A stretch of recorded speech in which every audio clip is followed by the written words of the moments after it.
Bem-vindos a mais uma aula de ciências. Eu sou a professora Jéssica. Na aula de hoje nós veremos sobre alimentação e energia. Vamos lá? Então, para começar, vamos entender o seguinte, que a alimentação ela vai muito além do que ingerir nutrientes, ela envolve outros fatores. E aí, o que é importante a gente saber sobre esse processo que a gente realiza tantas vezes ao longo do nosso dia?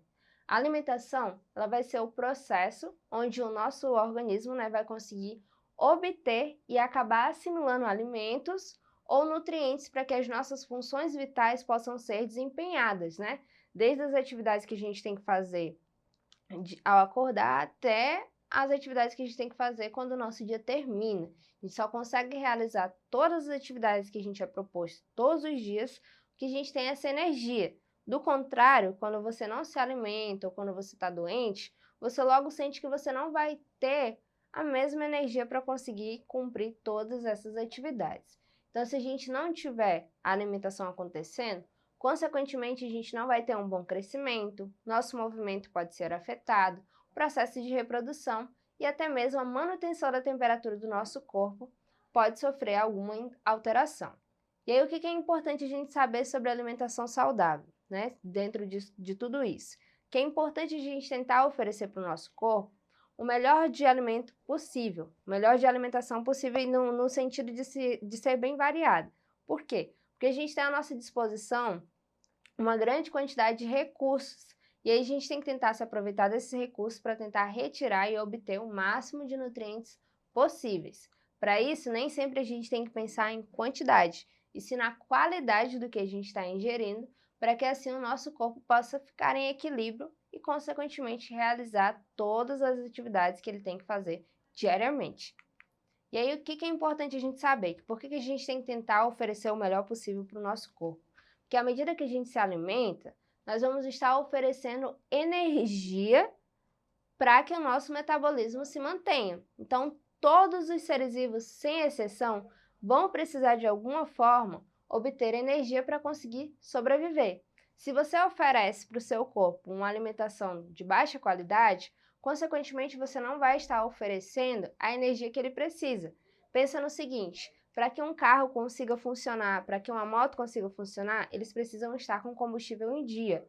Só que se de repente você oferece um combustível de baixa qualidade ou que está adulterado, consequentemente, esse veículo, ele vai sofrer alguma alteração. O nosso corpo não seria diferente. Se você oferece nutrientes de baixa qualidade, em algum momento tu não vai ter a energia que tu precisa e, consequentemente, o teu corpo vai começar a te mandar sinais de alerta de que algo está errado.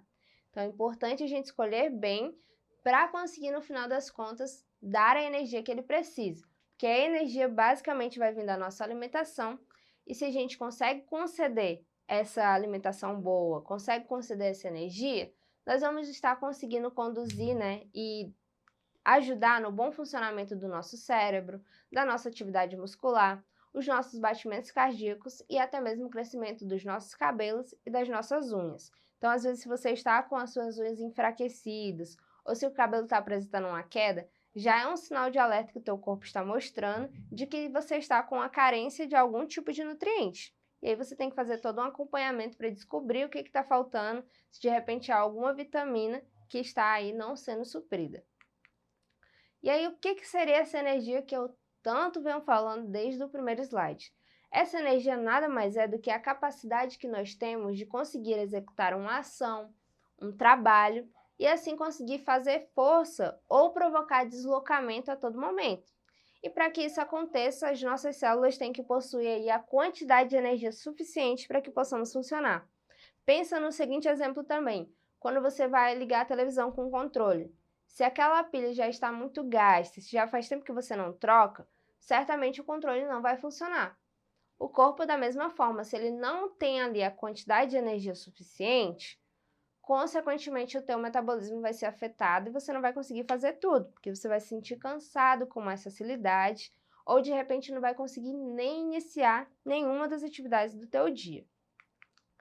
E aqui a gente tem aí um pouquinho para a gente entender como é que o nosso corpo, consegue obter energia para que ele funcione no fim das contas. Já falei para vocês que essa energia ela vai vir à medida que a gente se alimenta. cada vez que se alimenta, a gente está oferecendo um tipo de nutriente para o nosso corpo. E a gente pode estar oferecendo glicose, proteína, carboidrato, vitamina, lipídio. Então, o que é importante a gente destacar? Que a energia ela não é nenhuma molécula. A energia ela vai ser a capacidade do nosso corpo de conseguir realizar trabalho, de conseguir fazer uma força ou até mesmo um determinado deslocamento. Então, como é que isso acontece? Como é que a partir do momento que eu ingeri um alimento eu vou estar fornecendo energia? Então, a gente não precisa basicamente só engolir o alimento. Ele precisa também, ser mastigado e ser bem digerido, porque assim ele vai acabar sendo quebrado em moléculas bem pequenas e à medida que vai acontecendo essa quebra, nós vamos dando a possibilidade de absorção pelas nossas células. E aí a principal coisa que a gente tem que conseguir obter vai ser a glicose, que vai fornecer maior quantidade de energia. E aí, à medida que a gente vai conseguindo se alimentar, a gente vai oferecendo a glicose que o nosso corpo precisa. E aí, entre aqueles que mais podem oferecer energia para o nosso corpo, nós vamos ter os alimentos ricos em lipídios, tá? Porque eles vão possuir um conteúdo energético muito alto e os lipídios, inclusive, vão funcionar como uma reserva de energia caso o nosso corpo precise acionar esse mecanismo. E aí a gente também obtém uma grande quantidade de energia à medida que nós fazemos a ingestão de carboidratos. E aqui a gente tem um pouquinho aí da reunião de como que deveria ser uma alimentação adequada, seguindo aí os parâmetros do que a gente chama de pirâmide alimentar. Essa pirâmide alimentar, ela nada mais é do que um gráfico que vai conseguir sistematizar a quantidade de alimentos que a gente tem que ingerir no nosso dia a dia. Então percebam que abaixo ali do grupo 1, nós vamos ter a ingestão diária necessária de água e líquidos. Só que além disso, nós não vivemos só de água, nós temos que oferecer um pouquinho de cada um. Percebam que a gente tem aí os alimentos chamados de energético extras, que estão mais no topo da pirâmide. Logo abaixo do topo, a gente tem os construtores, seguido dos reguladores e dos energéticos. O que fica na base vai ser justamente aí o grupo 1, que são os elementos que mais podem oferecer energia, porque lembra que a energia é o ponto-chave para que o corpo se mantenha em funcionamento. Em seguida, os alimentos que a gente tem que consumir, mas não em tanta quantidade, vai ser o grupo 2 e o 3, que são os reguladores, vão regular as nossas atividades. Seguido aí, do grupo 4, 5 e 6, que vão ser os alimentos construtores, que também já tem uma queda aí de quantidade a ser consumida, como é o caso de carne, de ovos, de leite e derivados. E por último, no topo, a gente tem os energéticos extras, que a gente pode até consumir, mas devem ser consumidos em uma porção bem menor em relação aos outros que estão abaixo dele. E aí, o que mais que a gente pode destacar aí? Um pouquinho, do que a gente encontra em cada um desses grupos. No grupo 1, que é a base, nós vamos ter aí os carboidratos, que vão ser aqueles que mais podem oferecer energia, que à medida que a gente vai consumindo, o nosso corpo vai fazer um processo de conversão para açúcar para o nosso sangue. No grupo 2, nós temos aí as verduras e os legumes, que vão estar bem acima dos carboidratos, que vão ser aqueles que vão oferecer fontes de fibras, de vitaminas e minerais. Eles são chamados até de micronutrientes. Por quê?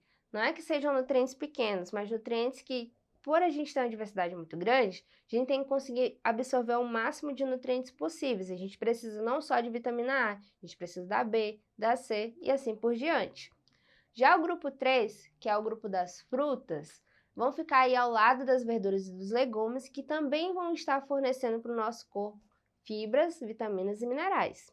E em sua carência, o nosso corpo pode começar a apresentar alguns sinais de falha.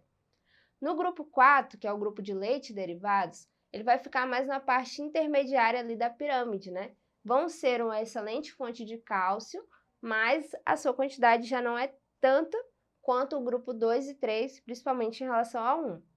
No grupo 5, nós temos a ingestão de carne e ovos, que também são muito importantes por estar propiciando proteína para o nosso corpo de origem animal.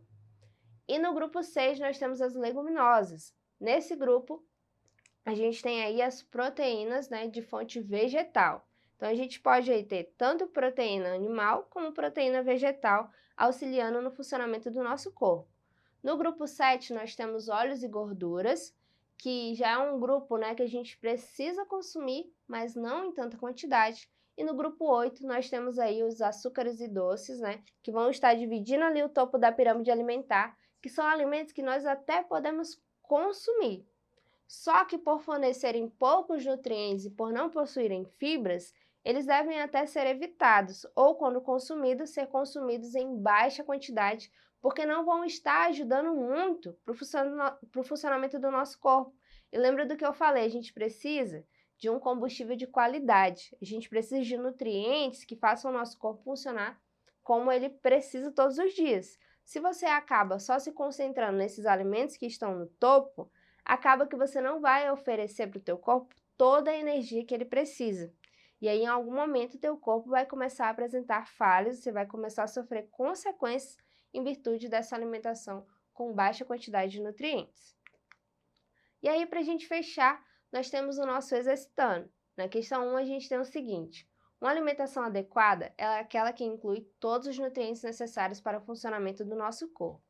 Entre os nutrientes que nos fornecem energia, podemos citar: letra A, sais minerais, B, vitaminas, C, águas e D, carboidratos. Desses aí, quais são aqueles que mais podem ajudar em quantidade de energia? Nesse caso, ó, lembra quem está lá na base, os carboidratos, né? São aqueles que oferecem uma quantidade maior.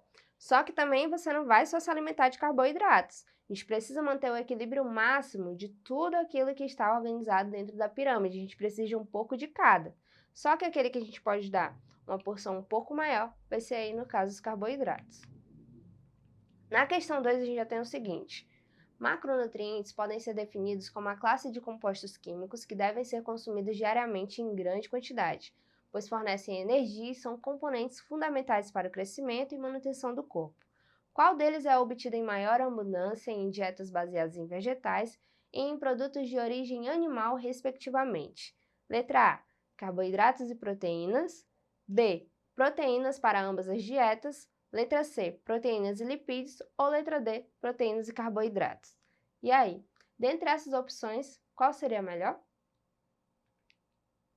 Nesse caso, vão ser aí os carboidratos, né, e as proteínas, né? Os carboidratos vão ser de origem vegetal e de origem animal nós vamos ter aí as proteínas. Os alimentos que consumimos diariamente são classificados quanto à sua origem em: letra A, animal industrializado e mineral. Letra B, animal vegetal industrializado. Letra C, animal vegetal mineral industrializado. Ou letra D, animal vegetal e mineral. E aí, como que os alimentos podem ser classificados? Nesse caso, eles podem ser classificados em animal, vegetal e mineral. Então, essa foi a nossa aula de hoje. Vocês podem acessá-la mais vezes lá na plataforma Eduque. Até a próxima aula!